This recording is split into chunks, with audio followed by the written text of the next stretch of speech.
anymore. I guess you thought you'd rather be in Winnipeg, but this must be the next best thing. Yeah, this is the next best thing. This is really exciting to be here and watch these boys play in the Vanier Cup. And I'm, really excited for them, but it's a little disappointing last week in Hamilton. Thanks a lot, Jock. All right. Gord? Thanks very much, Rod.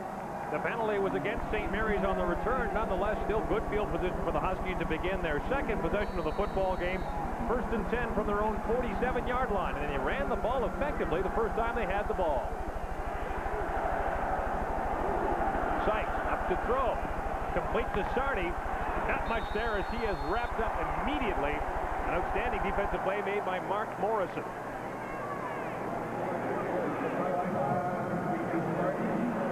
Mark Morrison playing in his inside safety position, working his way out to the sideline. You saw David Sykes, he just kind of hesitated a little bit before he threw the ball because he was concerned with Morrison. Morrison, one of the many players on this Queens team from out of the province of Ontario. He hails from Okotoks, Alberta, and in his first year of law school. Gain was 1. It is 2nd and 9.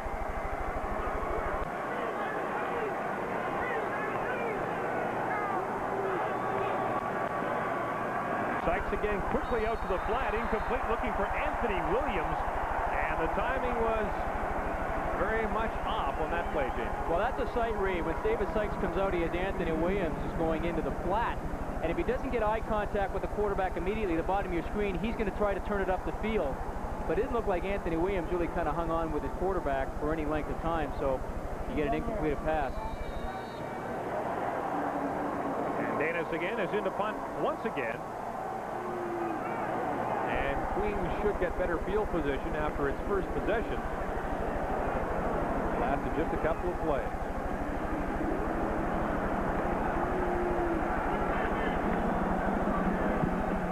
High spiraling punt by Sagan. Drives Steve Jovanic all the way back to the 20. He dropped the ball.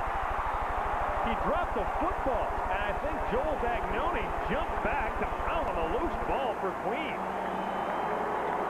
It was Joel Dagnone, and what a giant sigh of relief comes from the Queens sideline. And you take a look at Jovanic here. He's trying to catch it over his shoulder. You can't feel the punt that way. You've got to make sure that your body is between the goal line and the ball, and you approach it coming towards the ball, not going away from it. He had time to get underneath that. Let's go to Paul Romanek. I want to talk about intensity down here. Unbelievable, but there are all kinds of little groups being intense. Defensive line coach Neville Connolly took everybody back behind the bench in the defense and talked to them beforehand just to psych everybody up, pointing out a few last-minute things. They've looked pretty good so far. And they look pretty good there. Brad Elberg is dragged down right away as in to make the stop. Alex Iliopoulos and Brian Johnson.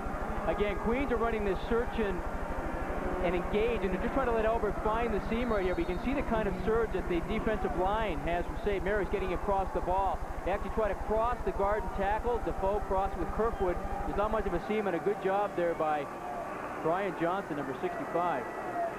Gain of 1 at 2nd and 9. Pendergast has time, looking deep over the middle for Dan McCullough, but the pass is just out of his reach. There's a flag down in the Queens backfield, and this may be against St. Mary's for knocking down Tim Pendergast after he had thrown the ball. Number 63, flipping the pass here, first down. The call goes against Greg Farad, and that's Queens' first down of the game. Once the quarterback releases the ball, and it's on its way, you can see Farad comes in a little bit late.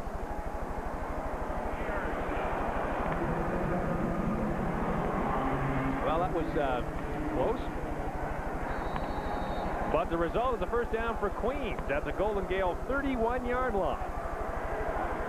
Pendergast alone back now as he looks over the middle of Jovanic, and Steve Jovanic makes the catch, fights his way to midfield.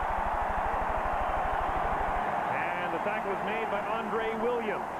But not before Jovanic has the first down after a gain of 22.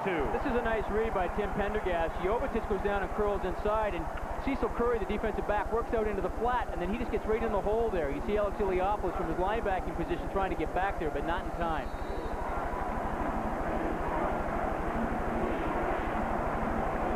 Aside from Elberg out of the backfield, Jovanic was the leading receiver for this team at the wideout position. Here is Elberg now. Not much there as he fights his way across midfield for a couple. Well, we talk about St. Mary's defense coming into this game. What they're going to try to do is what they did last week against the University of Calgary.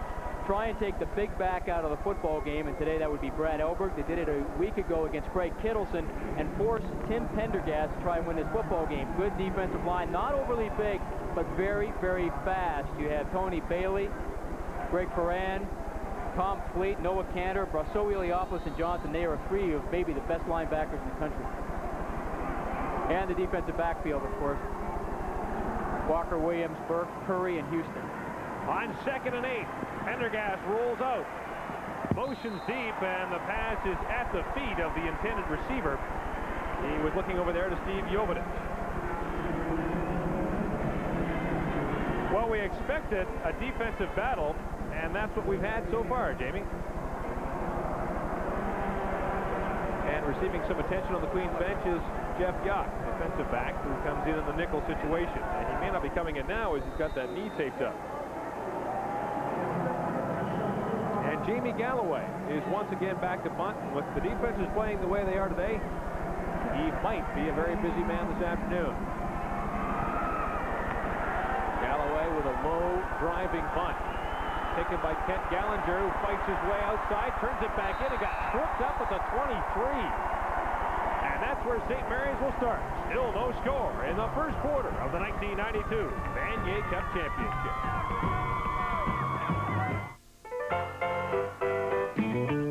Boy, oh boy, are you gonna get it?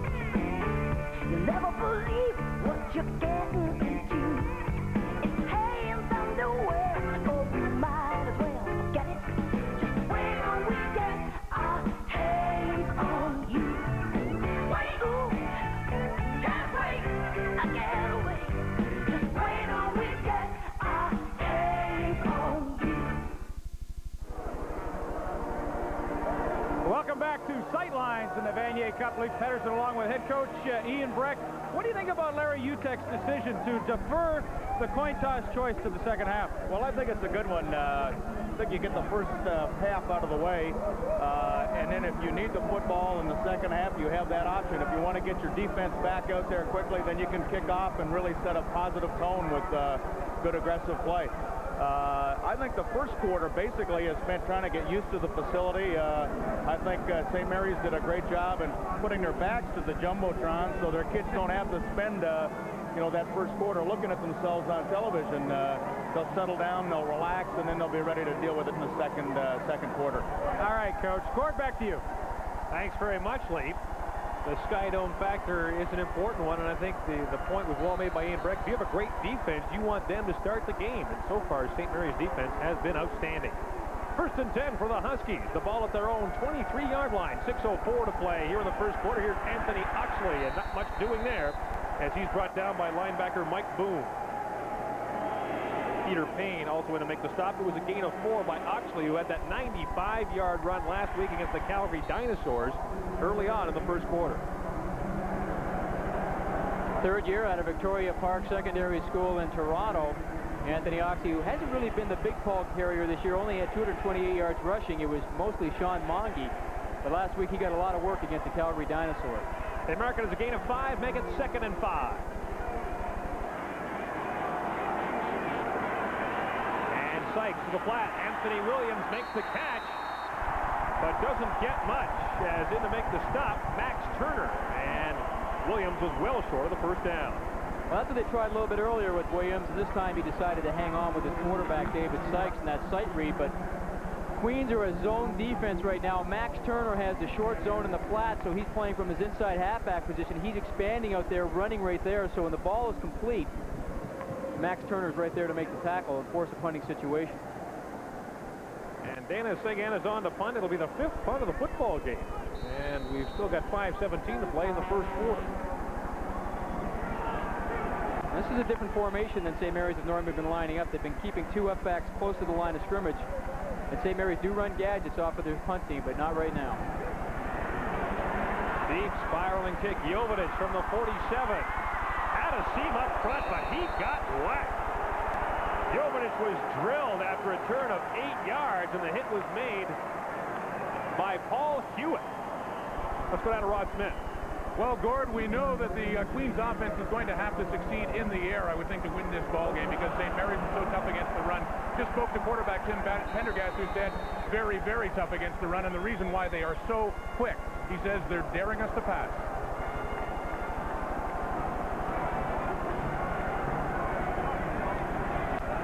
Paul Hewitt, a backup linebacker, played for the Hamilton Hurricanes. Boy, does he ever deliver a blow to Stevie Obitich. And back to the live action, Brad Elberg, and he meets up with Alex Iliopoulos, who makes the stop after a gain of 4. Talked to Bob Howes, the offensive coordinator for Queens, before this game, and he expected that his team would be a little less conservative than it has been in recent weeks, simply because St. Mary's defense is so good against the run. He said, we're going to have to try to show them that we can throw against them. But these are the kind of situations they have to stay out of, second down and long. 2nd and 6 from the St. Mary's 51-yard line. They give it back inside to Elberg, and Elberg will be close to the first down as they spotted at the 45. He needed to get to about the 44 for the first down. It's a gain of 6. Well, normally Queens will run the inside trap with the guard, but this time they run it with Ken Kirkwood, the tackle. Number 66 pulling, and then they hand the ball back deep to Elberg in the backfield. It looks like he's going to be just a bit short, and Queens are going for it. He is about a half a yard short. He'll need to get fully across the 45-yard line to get the first down, whoever it is. Pendergast straight ahead, and he has the first down with ease. And so the best ball movement we've seen so far by Queens gives the Golden Gaels a first down at about the St. Mary's 43. And we just saw Doug Hargraves. I think what he has to be thinking right now, one more first down, or he can get himself into field goal position. You can see Tim Pendergast sliding off to his right to get the necessary yardage for the first down. We talked about Jamie Galloway, the field goal kicker here, 8 of 10 in the regular season, as long as 47 yards, so you're getting close into his range. 1st and 10 from the 43-yard line. Pendergast over the middle, looking for McCullough. Oh, and just out of his reach once again. That's the second time they've looked for McCullough, and both times the pass has just been beyond his fingertips. And you know, Queens had to be happy with this. To one extent, they're seeing that Dan McCullough can get behind Trevor Burke. You see Trevor Burke, whenever he's got his back to the quarterback, you know that he's getting beat. And they're just trying to run McCullough straight down that seam. Jamie, I'm intrigued that they're using the vertical passing game, whereas from St. Mary's, we're seeing them try to spread them out with the horizontal game. Yeah, two different philosophies. St. Mary's like to throw those short passes. Pendergast now lofts one up, and he's got a man open. Rob Weir, who makes the catch, and he's marked out the 15-yard line. Rob Weir all to himself. David Houston finally came over on the coverage, but Weir had that sideline all to himself. You know, Rob Weir is one of those players who came to Queens as a quarterback, as did Ed Kidd, and they stick him out playing a wide receiver spot. And Tim Pendergast throws up the quick fade outside, and he catches David Houston inside. You see how far away Houston is. That's a blown coverage. There's no way that Houston should be inside that far. It results in a 28-yard gain for Queens and a first down at the St. Mary's 15-yard line. 2:40 to play in the first quarter.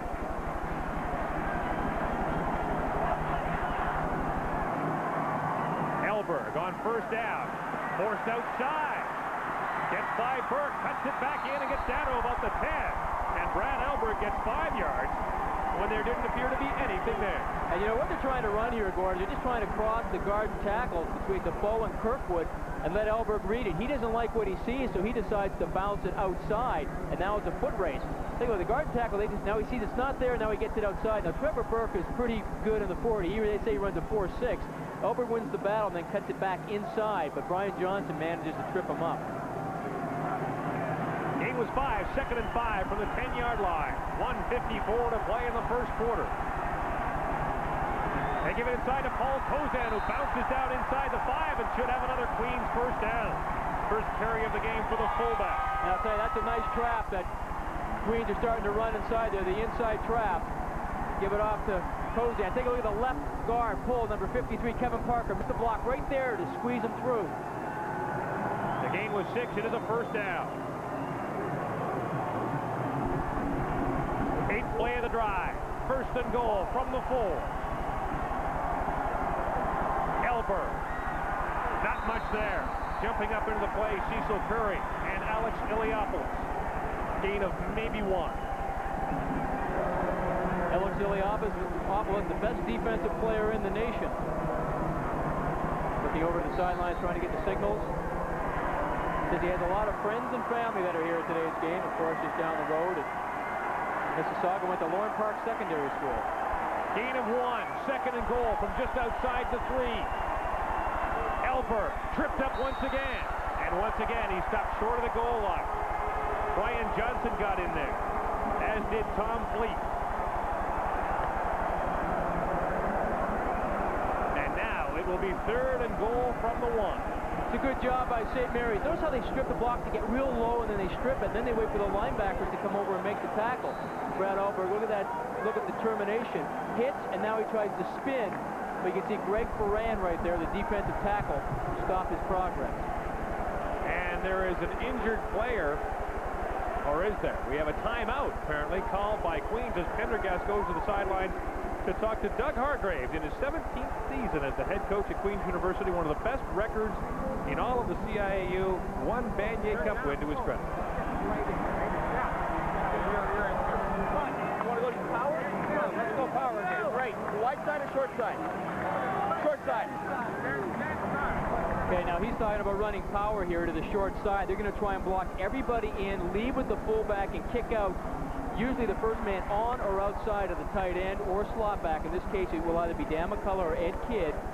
And then they'll try and lead with Brad Elberg. Will try and slip inside.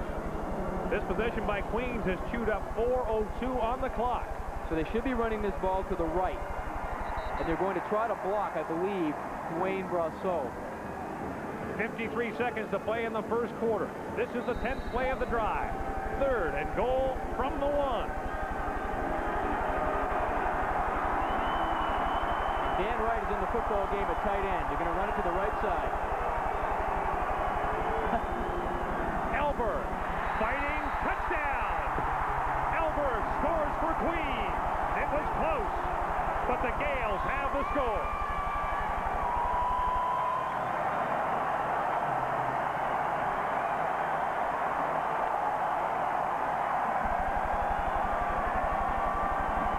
Brad Elberg with the 1-yard run, and Queens hits the board first. Well, I thought they're going to be running to the right, but I guess they decided to go wide side. You can see a good block by Dan McCullough. Paul Kozan tries to kick out, but then Elberg sees the hole, and he cuts it back inside. All the ball has to do is cross the plane of the goal line, and the official standing right there to your right. Iliopoulos at linebacker tries to get inside.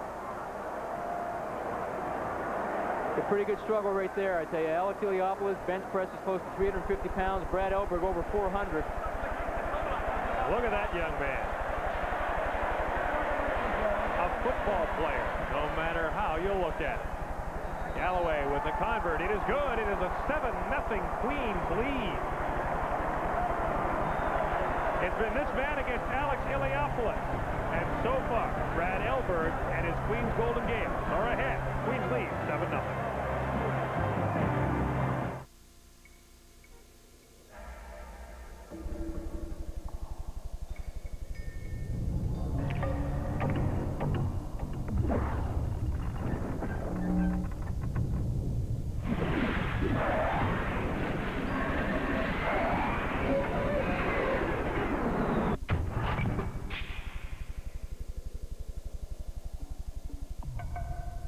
Rocket fuel.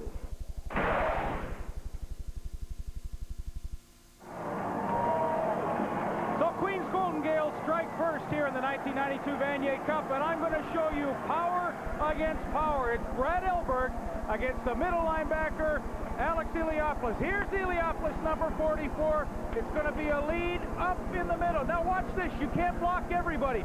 Iliopoulos is going to fill the hole right here, and Elberg has to use his power, let it run, to just run over him and get into the end zone. There's Iliopoulos. Boom! He makes the hit, but Elberg at 200 pounds has enough leg drive to get it into the end zone. 3rd down gamble. That's a huge play early in the game.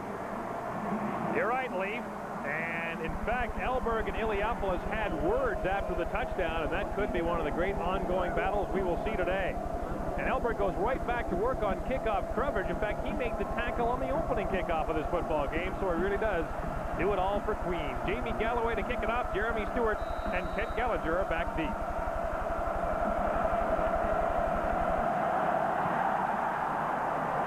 Angling it towards the sidelines. This is Jeremy Stewart from the 16-yard line. And Stewart picks his way up to the 31. Let's go down to Rod Smith.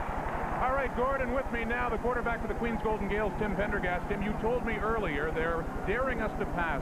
That one long completion down there, how important was that to opening up the ground game? Oh, big. I mean, they got to play off a little bit now. We almost hurt Burke twice over the middle. He's got to play a little looser now, too. Hopefully that'll help our ground game a bit. Big confidence booster? Yeah, it would have been nice if we could have completed those two over the middle, but, I mean, hey, we got 7 points. Let's keep going. Thank you, Tim. Yeah. Gordon? And here's what we were talking about earlier. Elberg and Iliopolis, and they exchange greetings on the turf here at Ciau. Yeah, I don't think he's trying to kiss him. And this kickoff will be performed over again, and here to tell us why is Murray Taylor. It was offside against Queens, so they'll do it again from the 40-yard line this time. St. Mary's is a team that depends on the big play, and we have yet to see the Huskies record it. In fact, they're the ones who have been very methodical on offense.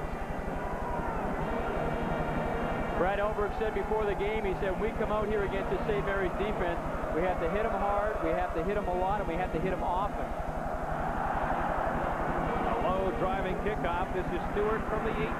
Jeremy Stewart gets his way outside to the 45, and he's finally brought down. The tackle is made on the play by Greg Brick, a 26-yard return. 10 plays, 4:07 on the clock. It covered 55 yards, and Brad Elberg with the 1-yard run. But you heard Tim Pendergast say a moment ago the big play was the 28-yard catch and run by Rob Weir that really spread out the St. Mary's defense. Well, St. Mary's defense said you've got to try and throw the ball against us. We're challenging you, and Queens managed to come out and complete that pass. And that should start to open up the run game for him. A little bit of their concern about Tim Pendergast. But now it's David Sykes' turn for the St. Mary's Huskies. And we'll see if he starts to throw the ball a little deeper. He's up and throwing here, and yes, indeed, he is going over the top. Looking there for Charles Ash, and a flag is down. Pass interference will undoubtedly be the call against James Patterson, but that is only a 15-yard penalty in amateur football, as you heard Ken Green tell John Wells earlier. Offensive pass interference. Queens, number 8. First down. Well, that would be defensive pass interference, but the result is the same. You can see here that Patterson looks around, and he's kind of got his hands in there touching Charles Ash, so that's why the official called it. If he had just turned around and tried to play the ball, he's entitled to that position, but he got his hands in there on Ash, and I think it's a good call by the official. First and 10 from the Queens' 49-yard line. Should be the final play of the first quarter. Screen pass, and they get it out there to Monge. And Monge puts his head down with Mark Morrison and gets down to about the 41-yard line. A gain of 10 yards. And that is indeed the final play of the first quarter. Queens has scored first. The Golden Gaels lead the Huskies 7-0. Back with the second quarter of the 1992 Vanier Cup in just a moment. When life takes an unexpected turn, I'll get the car. you want someone right there to look after your interests. An independent insurance broker. Find this symbol, and you'll find an independent insurance broker who understands. Getting to know. Everybody's different. Different looks, different tastes, different lifestyles. That's why Geo offers you a choice, like the import-inspired Geo Metro, Geo Storm, and Geo Tracker. So pick your favorite and get to know Geo right around the corner at your Chevrolet Geo dealers. Getting to know you. Wake up, take Canada, wake up. Today is on McCain Day. What's the secret of McCain's rich-tasting juice? More oranges. McCain concentrates the juice of more oranges into every can. More than Minute Maid, more than Old South. So you have a special reason to buy McCain. You bet I do. It's like an extra squeeze of juice in every glass. So compared to Minute Maid and Old South, you have an extra reason to drink McCain. You bet I do. Wake up to McCain. When life takes it's the business. An unexpected turn. The business. You want someone right there who'll get the coverage before you need it. An independent insurance broker. Find this symbol and you'll find an independent insurance broker who understands. 7-0 Queens leads St. Mary's. Let's go down to Paul Romanek on the St. Mary's bench. Hey, score, David Houston, what's the best offense you faced this year? Not really. I'd say Montaigne is still the best offense we faced this year. What were they able to do successfully on that drive that a lot of other teams weren't able to do against you this year? Well, unfortunately, I got suckered in by a play action up the middle and got the pass off. We stopped him on the goal line, but unfortunately, they gave him a touchdown. Alberg's going to be greasy, hard to get a hold of. Not really. The boys are wrapping him up pretty well. I think he's a good runner and all, but our boys will show him. Thanks, David. And thank you, Paul. David Houston, certainly not a man lacking in self-confidence, nor is his defense. They felt they had stopped Brad Alberg on 3rd and goal from the 1. As we open the second quarter, St. Mary's has its 2nd and 2 from the Queens' 41-yard line. Making a long one. And Sykes goes straight ahead. He should have the first down. We finally saw him do some passing up the field late in that first quarter, Jamie, and that would seem to be important. Well, I think it's going to be important for St. Mary's to establish their throwing game as well, and they just can't throw the ball out into the flats. Take a look at the first quarter stats. Passing yards, of course, favor Queens right now. That long reception to Rob Weir. Net yards 86 to 64. Uncharacteristic for St. Mary's to have that many yards against them in the first quarter. Normally they hold teams to less than 200 yards in offense. Intriguing that St. Mary's actually outrushed Queens in that first quarter. It is a first down from the Queens' 38-yard line. Sykes with time, looking deep. Again for Charles Ash. Touchdown, St. Mary's. But a flag is down in the Huskies' backfield, and it's just coming back.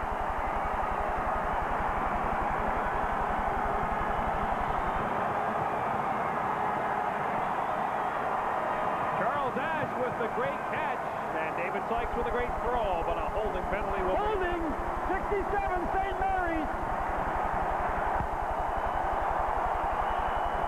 Ted McLean is called for holding, and it nullifies a 38-yard touchdown catch by Charles Ash. Left-hand side of your screen, yeah, he's not only holding him, that's actually a pretty good throw in WWF. No question about that, that's holding. That's bulldogging is what that is. 10-yard penalty, 1st and 20 now from the 48. But what kind of effect will this have emotionally on the Huskies who thought they had tied the game? Sykes under pressure. Rolling to his right. Lewin is after him and trips him up. Jamie Lewin got a hand on the shoelace of David Sykes and brought him down at midfield, actually inside St. Mary's territory at the 54. And, you know, we take a look at Lewin and both Mark Johnson. They're listed as defensive ends. They really look like linebackers. Lewin's 5'11", 200 pounds. They say he runs a 4.6 40. I'll tell you what, you're not too many defensive ends at any level of football run that fast. And he managed just to get the shoes of David Sykes to bring him down for a loss. Which now brings the ever-popular 2nd and 28 situation. Maybe that long pass to Charles Ash is there once again. He's lined up at the top of your screen. Sykes, quick drop. Again, throwing it up high. He's looking for Steve Sardi. Sardi runs underneath it, and the ball comes loose as James Patterson got back to make the catch. But Sykes' pass was almost like a punt. Well, you know, that's not a bad pass, though, Gord, because James Patterson is only 5 feet 8 inches tall. Steve Sardi, 6'4". They're looking for a jump ball. And St. Mary's are not disguising anything. They're going after James Patterson today. Now, James Patterson makes a great play there, holding the arms of Steve Sardi after the ball has been touched to strip the ball away from him. But James Patterson only had 1 interception through the regular season, but he's had 4 interceptions so far in the last 3 playoff games. It looks like St. Mary's are trying to pick on him right now. And the touchdown that was called back. Certainly looming large now for the St. Mary's Huskies. Ina Sagan back to punt. High snap, he brings it down. And it's a wobbly punt that rolls out of bounds right at about the 32-yard line of Queens. That's 25-yard kick by Sagan, and not much for the folks on the St. Mary's side to cheer about right now, although they were up on their feet a moment ago when they thought Charles Ash scored the touchdown. Apparently you couldn't get a bus out of Kingston today, Jamie. They were all here having brought Queens fans to the Sky Dome for Vanier Cup. Well, it's great to see that kind of enthusiasm from the Queens fans. They had that rally last night at Nathan Phillips Square. Queens, of course, only 2.5 hours down the 401. First and 10 for the Golden Gaels from their own 32-yard line. Kozan